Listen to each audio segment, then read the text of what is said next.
اصلاح معاشرہ یاد رکھیے، ہمارے سماج ہمارے معاشرے کی اصلاح، لیکن اس کا ہرگز یہ معنی نہیں ہے کہ ہم اصلاح معاشرہ اگر نہ ہو تو دعوت اسلام نہ دیں۔ یہ دو ایسی پٹریاں ہیں جن کا ایک ساتھ ہونا ضروری ہے، جس پہ ٹرین چل سکتی ہے، گاڑی آگے بڑھ سکتی ہے۔ یہ الگ الگ نہیں ہے کہ پہلے ایک ڈال دو پٹری پھر دوسری ڈال، دونوں ساتھ ہوں گی۔ دعوت اسلام بھی ہم کریں گے اور اصلاح معاشرہ بھی ہم کریں گے۔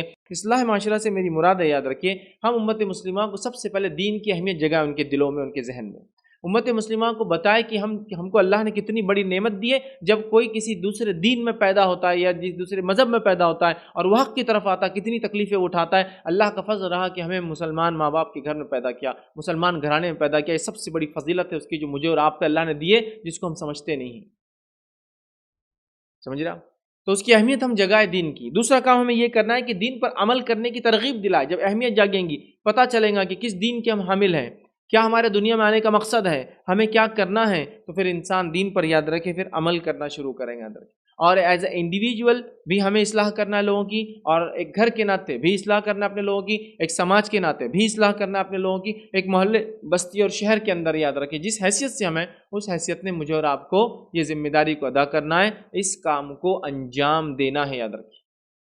یہ بہت بڑی بات ہے، اور اصلاح معاشرہ ایک بہت بہت بہت اہم عنوان اور بہت بڑا ٹاپک یاد رکھیں اپنے آپ میں۔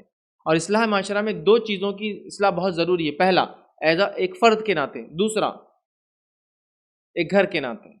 کیونکہ ظاہر سی بات ہے، فرد گھر کا سب سے چھوٹا حصہ ہے اور گھر سماج کا سب سے چھوٹا حصہ ہے۔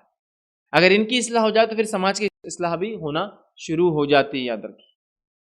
اور یہ ہماری ذمہ داری، یاد رکھیے، یہ ہماری ذمہ داری ہے کہ لوگوں کو ہم دین کی طرف راغب کریں، توحید کا پیغام دے اگر مسلمان شرک کر رہے ہیں تو، اتباع سنت کی طرف بلائے اگر انہیں اتباع چھوڑ دی ہے تو، فرائض کا اہتمام کرنے کی انہیں دعوت دے، اللہ کی کتاب پڑھنے کی اور اس کو سمجھنے کی ان کو دعوت دے، فرائض کے اندر بالخصوص نماز کا اہتمام کرنے کے لیے لوگوں کو بلائے، کیونکہ توحید کے بعد سب سے اہم رکن نماز ہے۔ علماء لکھتے ہیں کہ اگر انسان توحید اور نماز پر ہو تو دیگر اعمال قبول ہوتے ہیں۔ کئی فتاوے موجود ہیں جہاں تک علماء نے یہاں تک لکھا کہ جو آدمی نماز نہ پڑھتا ہو اس کا روزہ وغیرہ اور دیگر عبادتیں بھی قبول نہیں ہوتی ہے۔ تو کہ توحید کے بعد سب سے اہم پلر ہے اسلام کا، وہ نماز ہے، تو ہم لوگوں کو نماز کی طرف بلائیں۔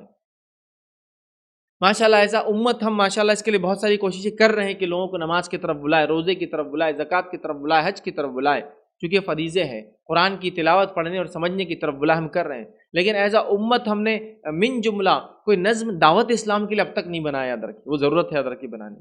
اسلام معاشرہ کے بہت سارے نظم، بہت ساری جماعتیں کام کرتی ہیں، لیکن دعوت اسلام میں بہت کم لوگ ہیں، یاد رکھیے۔ تو لہٰذا اصلاح معاشرہ، لوگ اسلام پر ٹکے رہیں، اسلام پر باقی رہیں، وہ جس دین میں پیدا ہوئے ہیں، یاد رکھیے، جس قوم اور کمیونٹی میں پیدا ہوئے، جس مذہب میں پیدا ہوئے، اس پر قائم اور دائم رہیں۔ جب ظاہر سی بات ایک مسلمان اپنے دین پر عمل کرے گا تو بہت اچھے انداز سے وہ دعوت اسلام بھی لوگوں کو دے سکتا ہے، یاد رکھے۔ تو یہ سب سے اہم دوسری ذمہ داری ہے، ہم فرد کی اصلاح کریں۔